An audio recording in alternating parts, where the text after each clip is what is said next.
All right, everyone. Hello and welcome to the Spiked Launch Podcast, a podcast about TEPPEN, the latest mobile card game from Capcom, developed along with Gung Ho. Along with me is my co-host, the true Asian Steven. Steven, how's it going? Good. How are you? Living the dream. I've survived the Spike launch climb through the ranks up to the champion tier, as did you. And it's been almost exactly 2 weeks since the game was released, right? It's been 2 weeks since July 4th. How has that time treated you? It's been good. I've been rank 1 most of it. Most of it. That's been. I was rank 1 for like 24 hours before I accidentally clicked play ranked match. It's like I was up there for a brief moment. So TEPPEN, Japanese, I think for the top, with very much a emphasis on trying to climb up through the ranks. You know, lots of other card games have been out there: Hearthstone, Shadowverse, Magic the Gathering, and other card games like that have always, of course, a competitive basis in them. But this one in particular seems to really push people to wanting to get the champion rank, and then even once they're there to get higher than that, doesn't it? Because it doesn't even show your ranking unless you're champion rank, right? Yeah. The cool thing about this game is that it's been pretty. So they give it a lot of packs, which helps with a lot of like testing, which I think I'm currently at the direction of the game that we're currently in a phase where we're almost like in a beta testing phase for the worldwide relaunch. Right. So right now it's only been released in America and Europe. Right. So not that many people worldwide can play it. And I think one thing that's kind of stopping some people is it can't be played in an emulator currently. There's no PC client. So you either need some sort of an iOS or Android device that's capable of playing it.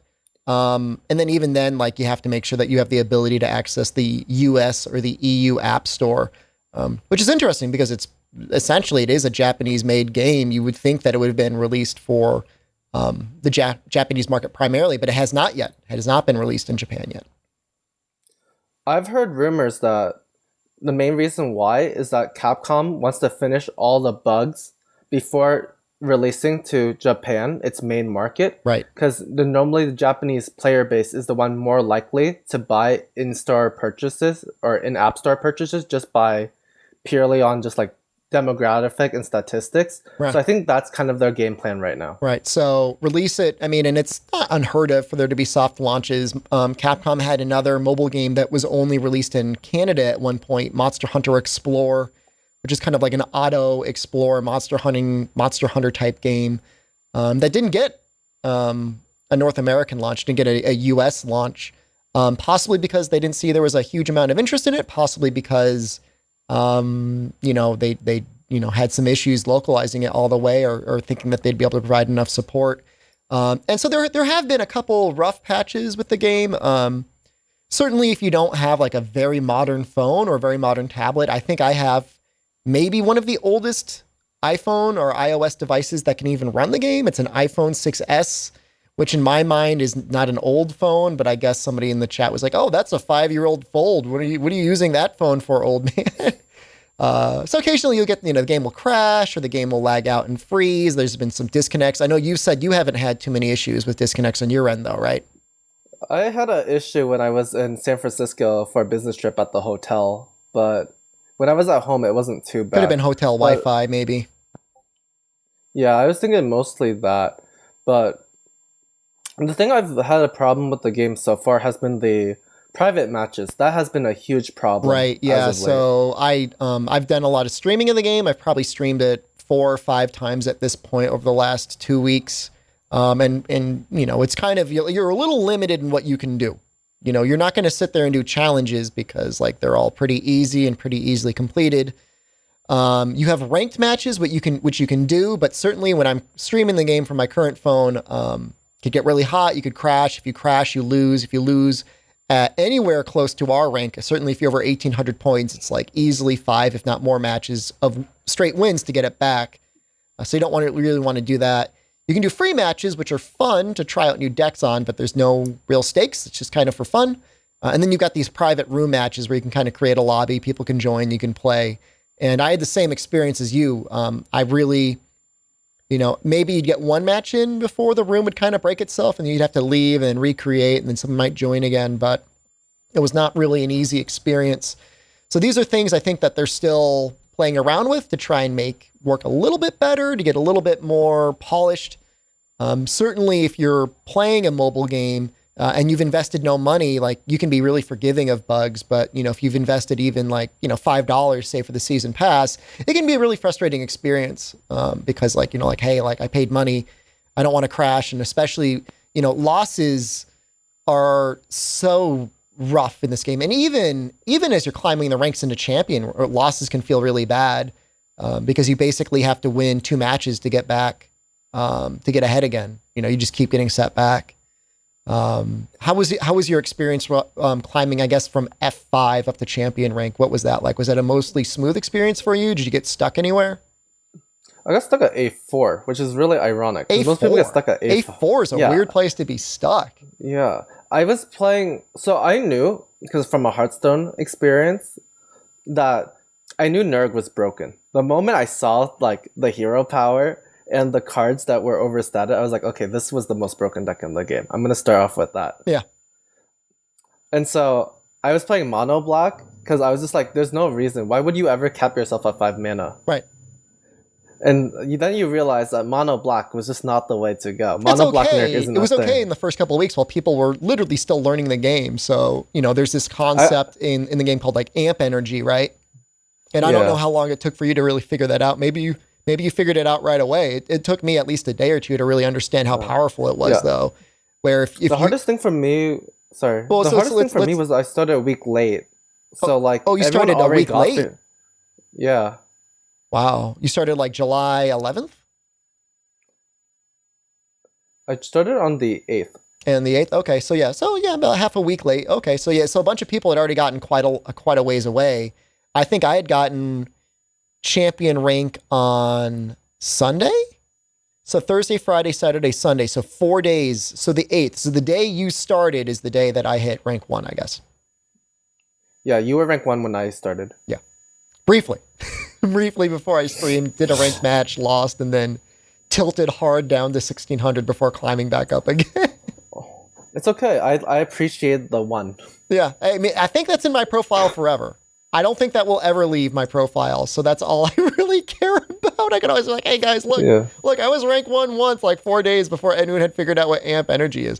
And amp energy, let's just explain it because people might be listening to this podcast for information about the game, how to play the game. The big thing in this game, and it really, it's different, I think, than any other collectible card game, is when you play an action, and an action is played instantly, it can interrupt anything else that's about to happen. Both players get this little reserve of 2 energy. And there's a lot of cards in the game that only cost 1 or 2 energy. A lot of the most powerful actions in the game are only 1 or 2 energy. And your opponent then gets to play a card themselves after you play it, and they could use their 2 energy for free. So whether they're attacking a unit, buffing a unit, canceling your card, doing anything, they use that. If they don't use that, I always think in my mind, like if I play an action and that my opponent doesn't do anything, I'm like, oh, you let me get away with that for free. Then if they play their card, you then get a chance to respond, and then you get to use your own 2 energy. And so if you don't play anything in response to their play, then you kind of, they let you get away, you let them get away for free. So like in an ideal scenario, hopefully balance between units and actions, both players will always make sure to first play their card using their hard energy. Opponent will respond using the free 2 energy plus or however much they need to play their action. Then you respond, you play your 2 free energy. Because the big concept of the game are these heroes, right? And their heroes have a special ability that can only be used after you've spent a certain amount of energy. And that's up to and including all that free energy you can spend. So Spike Launch, right? The most broken ability in the game. Steven, why is it broken? It's like if you took Ryu's hero power, which is the starting hero power that says deal 7 to a minion. Which is good. Imagine... We can agree that's a good power. It's a pretty, you can't prevent it, can't block it. Second best hero power in the game. Yeah. Second best. Spike Launch does by the end of the game 21 plus. So it's 3 times more powerful than the second best. Almost always, and it's not necessarily directed. And there have been some rare situations in the game because it's not fixed. So if it's 21 damage, it's not always going to be 777. It can go 12, and then it can go 8, and then it could go 1. In theory, over a large series, it will be 777. The one thing that's really unintuitive is that it can overkill minions Exactly. by a lot. So if you have a 10 and so you have 12 damage, right? Yep. And you have a 3 health minion and a 9 health minion. Yep. It can overkill the 3 health minion by 6, so it does 9 and 3. Right. But the opposite way that you want. Right. Which is really unintuitive. Right. Which in that specific scenario, and this would be a rare scenario because usually Nergs are going all in on sacrificing life anyways. In that scenario, in a way, Ryu's power would do more damage because it's 7. And you would have only done 6 real damage between those 2 units. Although, of course, over time, you're probably going to see it, over a normal distribution being more equal.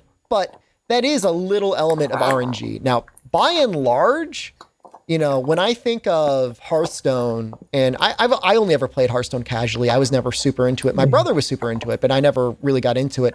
I always thought of that as a game as being like crazy big RNG. Like you're going to play a card, it's going to randomly shoot everywhere. You're going to cross your fingers and hope that the right unit gets hit.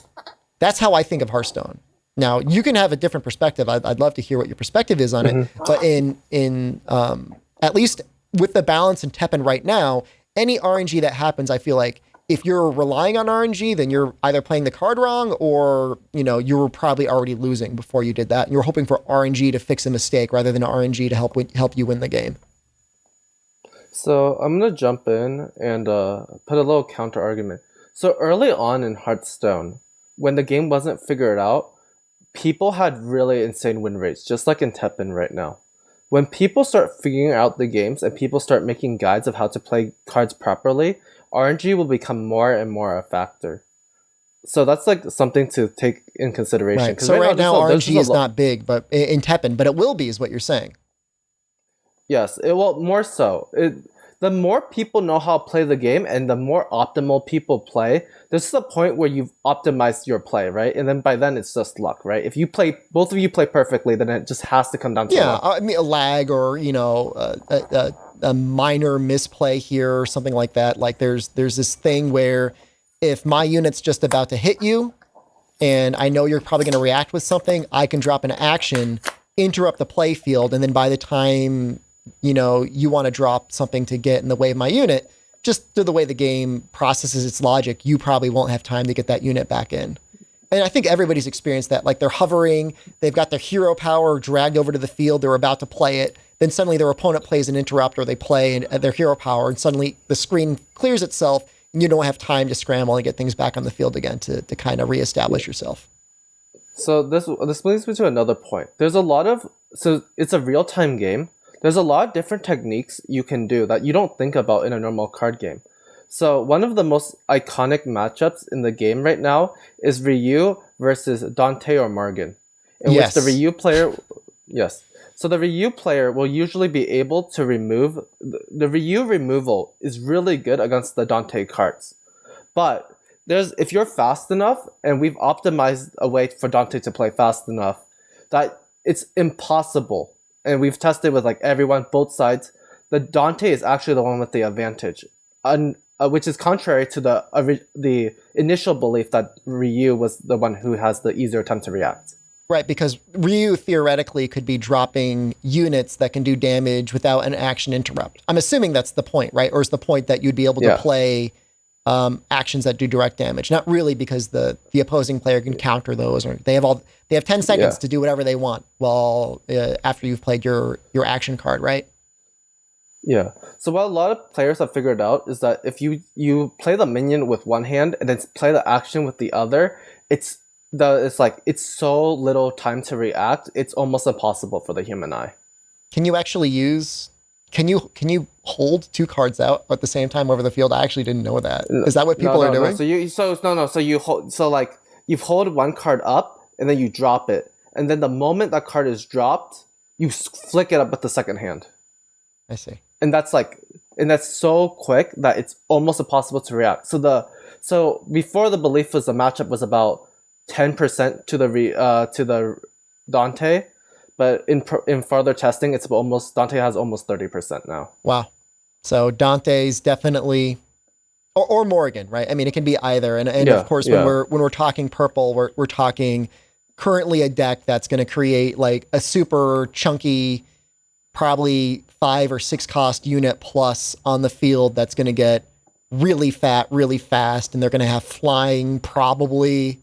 They're going to be playing halt on the intercepting unit, so on and so forth, right? I mean, that's generally what we think of when we think of purple right now. If you're playing a 4 cost or lower, they're removing those back to your EX hand, right? And the hope that Ryu has is that he's able to destroy those super chunky units before they get too chunky. I'm assuming that's all he could really do. That's all that red can really do is just deal damage, right? I mean, they don't have hard removal.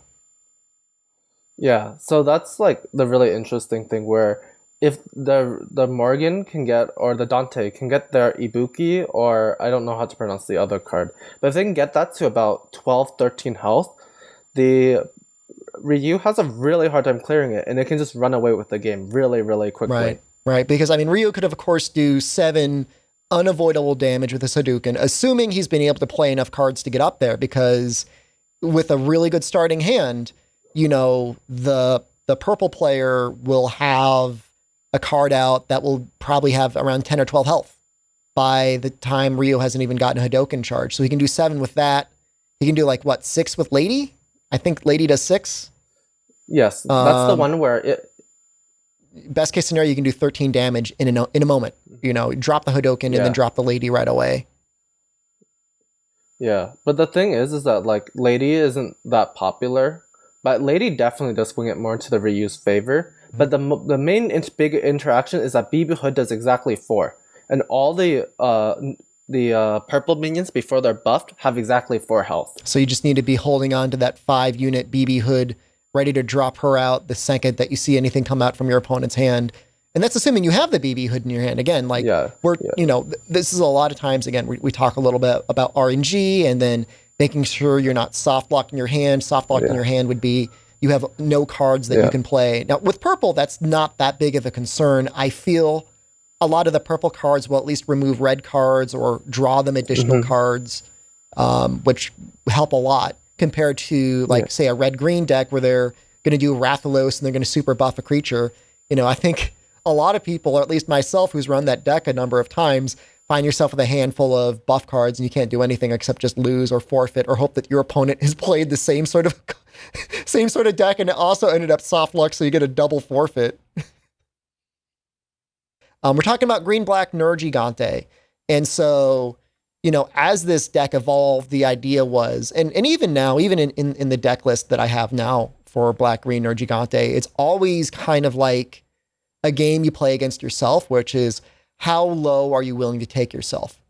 Because there comes a certain point at which you've sacrificed life and you have a certain amount of cards in your deck that you're going to play that are going to cost you life, where you're costing yourself so much life, but you're not doing anything that's good for it. So is it worth trading 3 life just to get 1 more attack on a unit?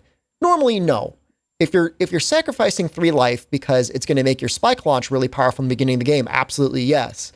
But if you and your opponent are getting down to your last 10 cards, you're both already doing 20 damage with your spike launches, so you're pretty much going to clear everything on the field anyways, then at that point you're only hurting yourself. And so where the black-green Nerg meta has shifted and where it's evolved is really, especially in mirror matchups, who is better at managing their own life? And if you are sacrificing your life, how efficient are you using that? And how much of an advantage are you taking to that? Crows are always going to be a very valuable card. 3 cost, 2/5 with flying. Green has to pay 4 mana for a 2/4, So that's kind of an amazing difference there. What we saw though, I wouldn't say really quickly, but certainly over time, it became less and less about just having this green-black deck and having it be good and having Spike Launch be good. But you started getting lots of people playing it.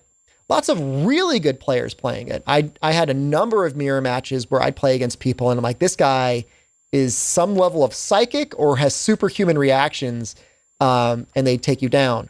Or you'd have other decks that were sort of built around countering it. So one thing, and it's not a hard counter, but one thing that certainly really helps against Nergigantes is running a lot of shields. So also running green, but running a lot of blocks, running a lot of wall jumps, because, you know, as we said earlier in the podcast, you know, Spike Launch does random damage to each individual unit that's out on the field. Even if you have just one unit with shield, well, that might be the guy that gets hit with like the 16 points of damage and they haven't taken anything.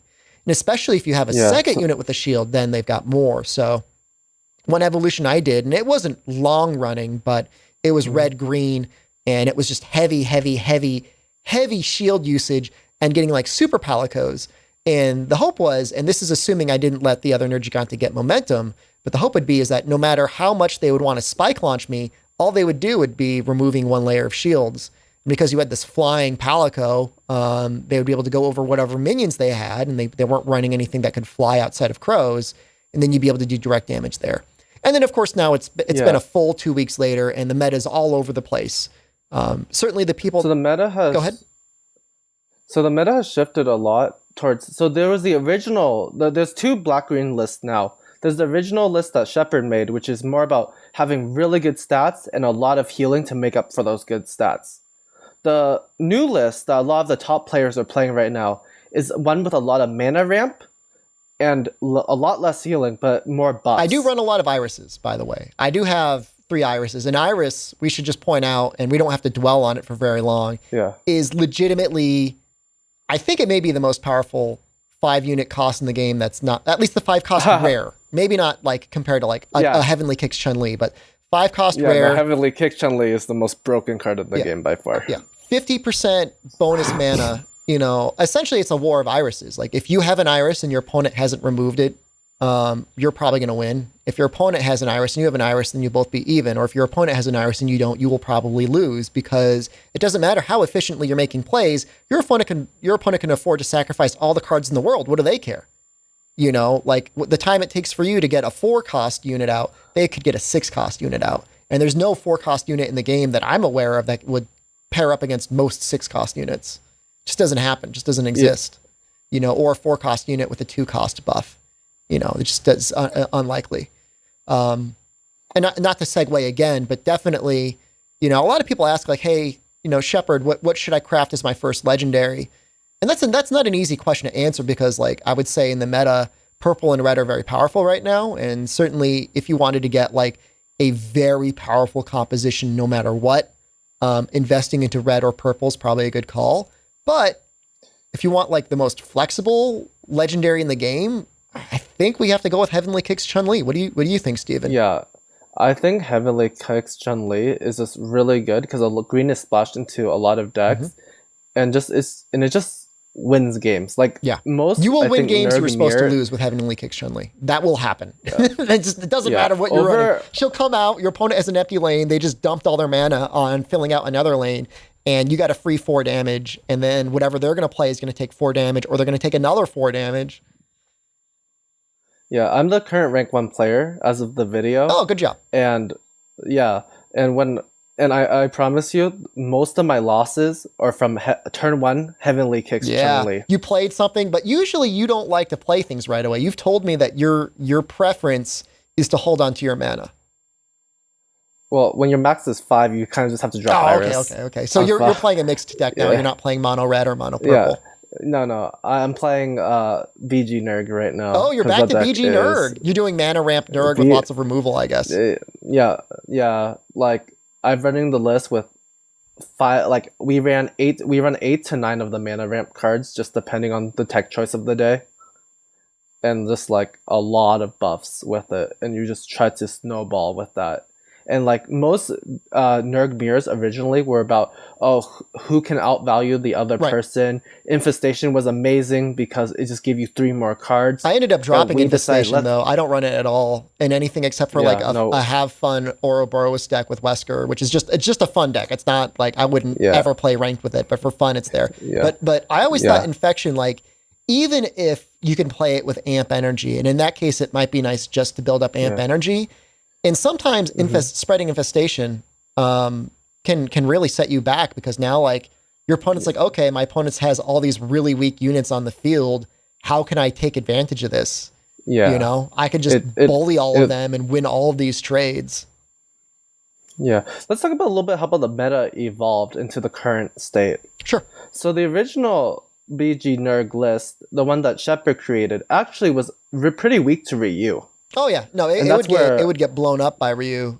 You'd have to have a very good game, and that's because you'd pay all your life to get a unit out, and then like if you try to buff something, Ryu's always punching you in the face. He's always shooting you for 2 damage or 3 damage, and then like your unit would be out that cost you 3 life, and then they just play another card, and then they've lost the trade because they took direct damage because there's no shields, there's no recovery, there's nothing else like that. yeah, and on top of that, a lot of the Ryu minions are really good against most of Nerg minions. However, as time went on, we figured out that the list that beat Ryu, and Nerg is now very favored versus Ryu, is because the mana ramp now. Because mana ramp just puts you ahead of Ryu on mana, Right. and just mana is the most important resource in this Right. game.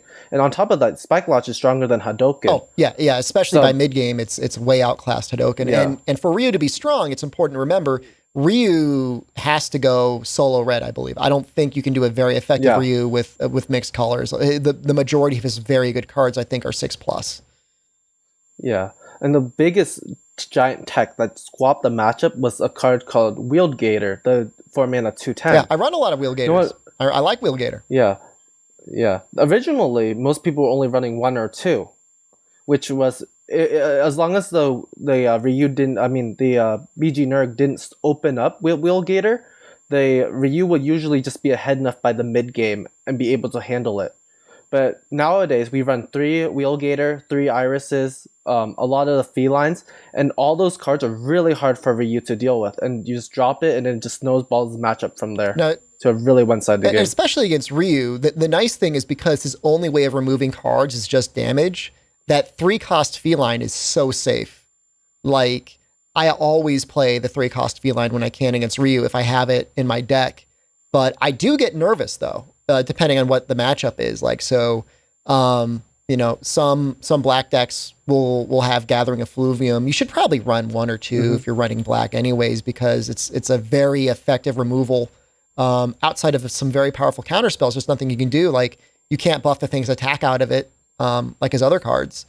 So I feel like the meta has evolved past that card. so don't Like, use most use it. So not even 1. I would run 1 occasionally. I don't run any right now. I've never ran that card after like the first week. That card, like, the problem is against like Ryu is that it's just they use kind of higher cost minions, and the 3-cost minions are kind of there. They're just there. They're okay. Yeah. Yeah, But I mean, they're in a just there mirror for you match to against mill. Nergs, though, is the concern. So if you're in a mirror match against a Nergigante, and Yeah. say somebody has played Psycho Power on their Crow, which is normally a pretty good move, you know, a 4/7 flying is pretty beastly. But then it gets removed from Gathering Effluvium. And that's the sort of like sort of matchup where it's like, how do you adjust your deck? So either A, it brute forces its way through everything, or B, it has contingencies built in to counter anything you're going to run up against, right? So Yeah. the matchup against Yeah. red is much different than the matchup against black or green black, or Yeah. even against purple, you know? Yeah. The thing is that even the mirror, that card, usually gets you a mana or 3 mana ahead, right?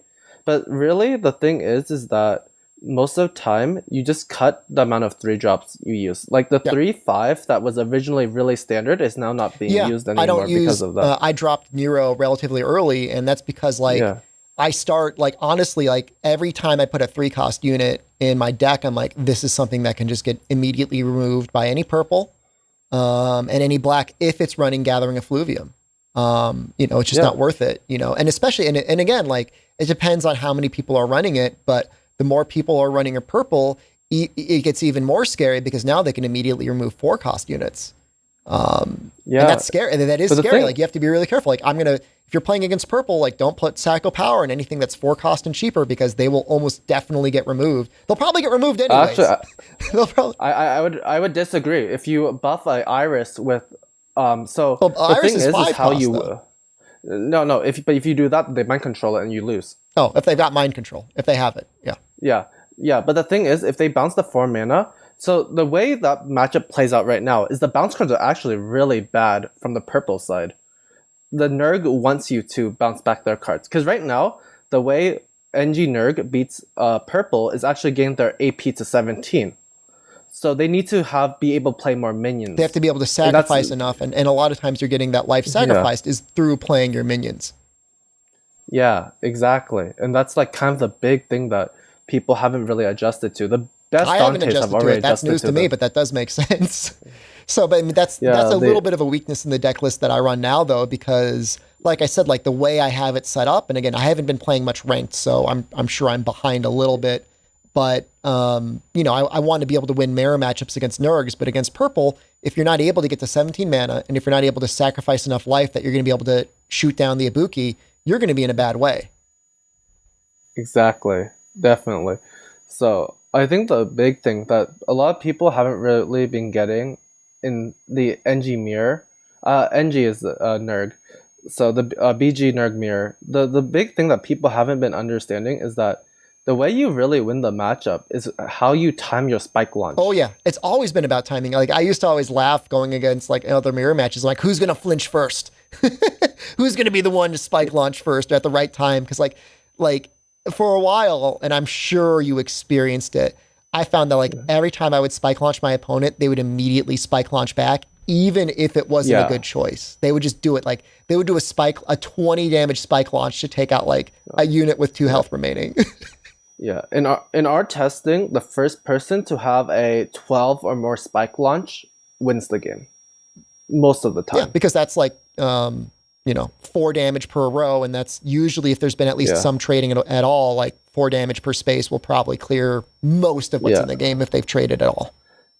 Yeah, so that's why the ramp list has gotten really popular, because by ramping up, you play more mana faster, and then you are able to spike launch first, which is just like the way you win that matchup. And just having more too is the other thing. You're able to spike launch quicker.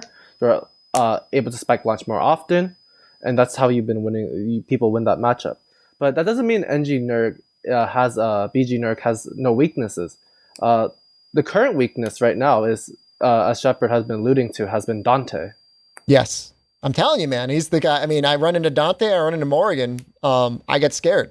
I'm nervous. I'm like, uh-oh, this is it. Like it's like either I'm gonna find a way to like hard remove the unit they're going to play, or sometimes like I don't think I played Evasion, but I played somebody the other day, and like it was close. I had him down to 1 life. I had him down to 1 stinking life, and of course I don't think they have any way of recovering life, purple. I don't think they do. Yeah. But they can just hold on, man. They can hold on as much as you wail on them, while meanwhile they're getting like the biggest chungus in the world developed in their mid lane, ready to crush everything. Yeah. Have you been trying out I don't know how to pronounce its name, but the 4 mana 2/5 seal? 4 mana 2/5 seal. What is it again? So it's the minion. So it's a green minion, and when you play it seals the minion. Yeah, that card. Oh yeah, no, I just made a tutorial on him the other day on my channel. Warm up for Iceborne. CC Yaku. That card has been really, really powerful. Oh, I've been running. Yeah, I mean, you have to run them. I mean, the idea is like, how can you make your deck, flexible without weakening its core?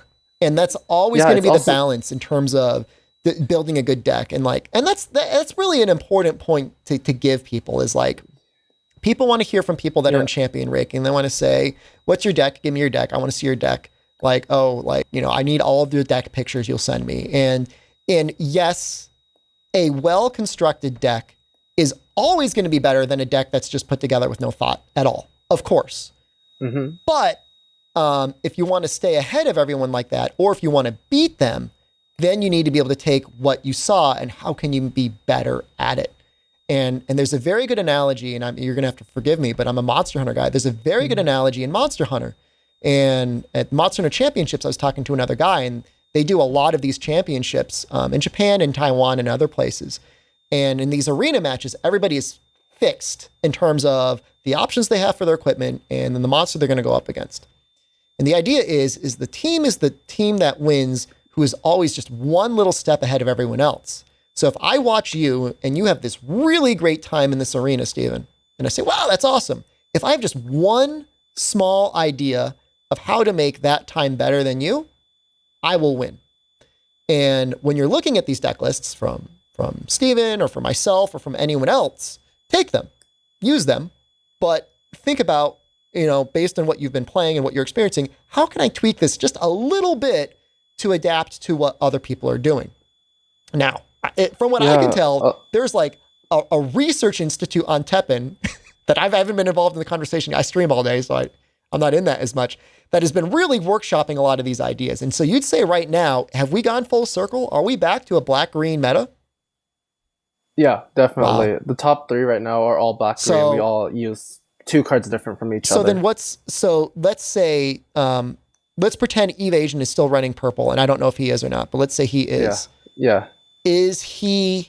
How does he respond? Let's say he's got mind control. He's got that one sarcophagus card, whatever, that seals a unit. He's got all of his Ibukis. He's got his good hand. Yeah. What is it? Are you just going to win by sacrificing enough so that you can do Spike Launch? Oh, no. We just pray he doesn't draw. Oh, you just hope he doesn't draw. Okay. But that's the issue. He needs, at a certain point with purple, I feel, and I could be wrong, but I feel if you're too far behind and getting out your strong unit, you're guaranteed to lose. But likewise, if you definitely draw your best unit, you're going to win. Yeah. The thing about purple right now is they have a really big dilemma, right? When they're playing, they're like, do I play in an empty lane or do I play in an occupied lane? Right. Because how do you pronounce that card? Tsutsiyaku. The seal? The Tsutsiyaku. So if they play in an empty lane and they get hit by Tsutsiyaku, the game's over. They lost. Almost definitely they lost because they waited to drop a 6 unit that is 2/4. They are now 2/4. If they're very lucky or very skilled, it will be a 3/6 because it gets +1/+2. But then it'll immediately get 4/6. It'll be a 4/6. It'll be 4/6 because it gets 2/2 per resonate. Yeah. So it'll be a 4/6. No, it's 1/2. It's a 3/4 that becomes a 1/2. So it's a 3/4 plus 1/2 is 4/6. They'll have a 4/6. A 6 cost 4/6 is okay, but it's not amazing. You're not going to win the game with a 6 cost 4/6. It's not going to happen. Black has a 4/9 that has a limitation that costs 4. Yeah. So that would be unfortunate if then your opponent then dropped a 4/9 to run into it. Not that they would, but they could. The other thing is that when you give your opponent more time, then they can build up their spike launch. And by the time they build up the second spike launch, no matter how big your guy is, you can't survive that 12 hit spike launch. It just can't grow that fast. And if you're sending out things to halt, again, you're not winning the game. You're just slowing the inevitable. And then the other thing is that if they play in an occupied lane to avoid a Suzuki-Naku, then the thing is that they're trading, right? Unless they have flight. So the way the purple wins is by opening a minion and flight. Yep. Early on. And then you just keep halting the other unit eating into it. Yeah. Right.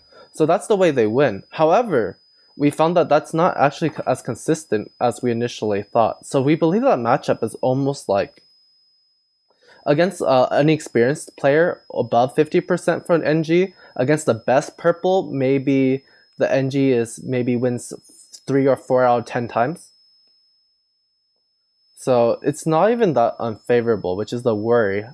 So the question is now how the meta will develop to beat NG Nerg, or if there might be a nerf in the possible future. I mean, I was saying from almost like day 2, like this should be nerfed. The debate in the community, and this is of people that are winning within, BG or NG Nerg, whatever you want to call it. How do you nerf it while it's still being a good ability? I was willing at the beginning, but I haven't really put as much thought into it as I have. Like, have it reset on launch, Yeah. I don't agree with that, because the big thing right now is, and this is the hardest thing about nerfing any meta, and I feel really bad for like the balancers and playtesters like Gung Ho, is how to balance this. How do you balance it? Because the moment because the moment you nerf, nobody's going to run it. Then Ryu is too powerful. And Ryu will be just as problematic. Yeah. And then people will be like, oh, what happened? Why don't you just nerf Ryu too? And then we have the whole Dante problem then. And that would be a horrible meta if Dante was a tier 0 deck. That's scary. I'll be honest, and there's no offense meant to anyone in terms of what you play and what you use. I enjoy almost every single match that I have in TEPPEN unless I get matched against a purple. I do, and it's true. Yeah. I mean, it's bad. I hate to say it. It's nothing personal. It's personal to me. It's not personal to you. So don't be in the comments down there. Be like, Shepard, how dare you insult my cool Dante? I love him, and I love his ability to get strong Ibukis. I get it. It wins games if it comes out. My big thing, and again, I would love to see the long-term research of it, but like, because at champion rank, there is a very disproportionate win-loss range where, you know, if you lose a game, you have to win 5 games to get back. Yeah. I feel like for a Dante deck or a Morrigan deck at that level, unless you're maybe Evasion, shout outs to him again, but unless you're him, you're going to get those draws where you're not going to know how to play it, and you're going to auto lose your every 6 game. Let's not say every second or third or fourth or fifth, but 6. And even we go one step further and just say every 7th hand, you just draw that dead hand, you're going to be staying in place. No, it's more often than that, definitely. But that's my experience on ranking and champion is like, no one understands unless they're up there. If you lose for any reason, you know, a disconnect, crash, a dead hand draw, just like your opponent throwing Heavenly Kicks Chun-Li, like with their first 5 mana. Yeah.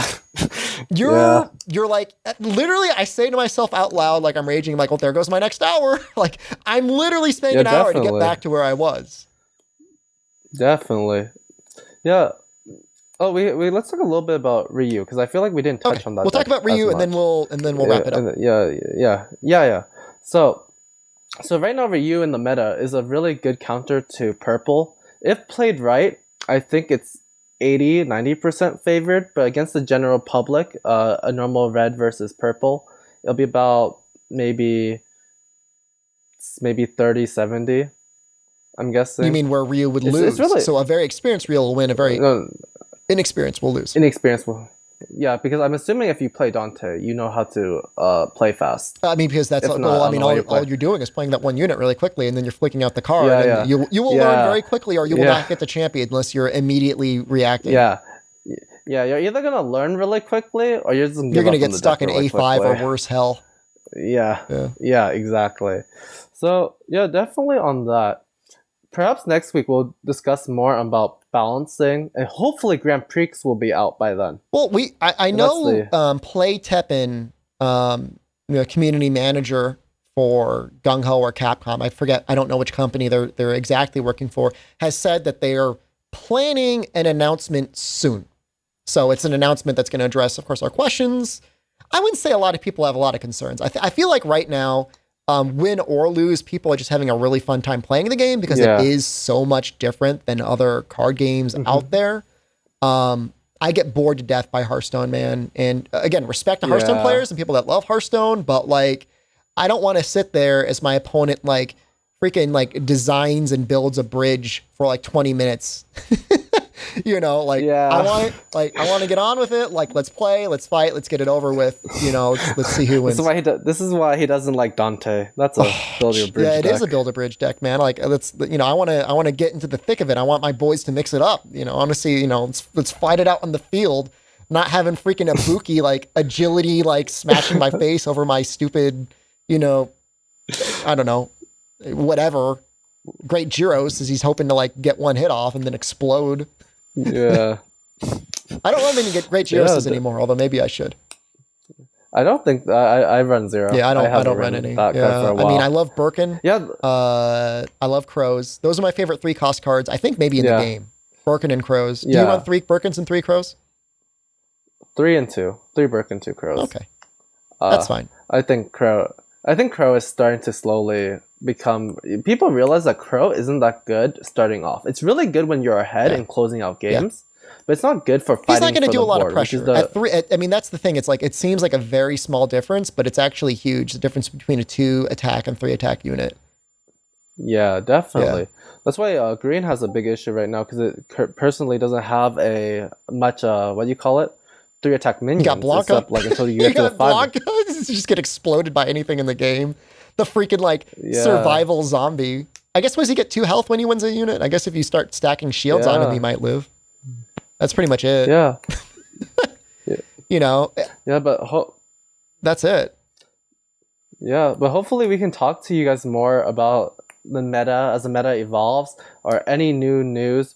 Or if none of that has been happening, we can maybe, if this meta stays stale, maybe we'll talk about possible nerfs for next Possible week. nerfs. Maybe Uh, we could even talk a little bit, like we alluded to some for fun decks. So I know I guess you're ranked 1 now, which is great.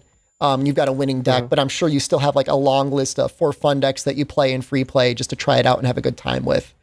And there's Yeah, there's nothing definitely. wrong with that. Like I said, like I would never really consider about running my Ouroboros Wesker, but somebody asked me the other day, like what deck do you enjoy playing the most? And that one's a lot of fun because you get to play 8 cost units fairly regularly.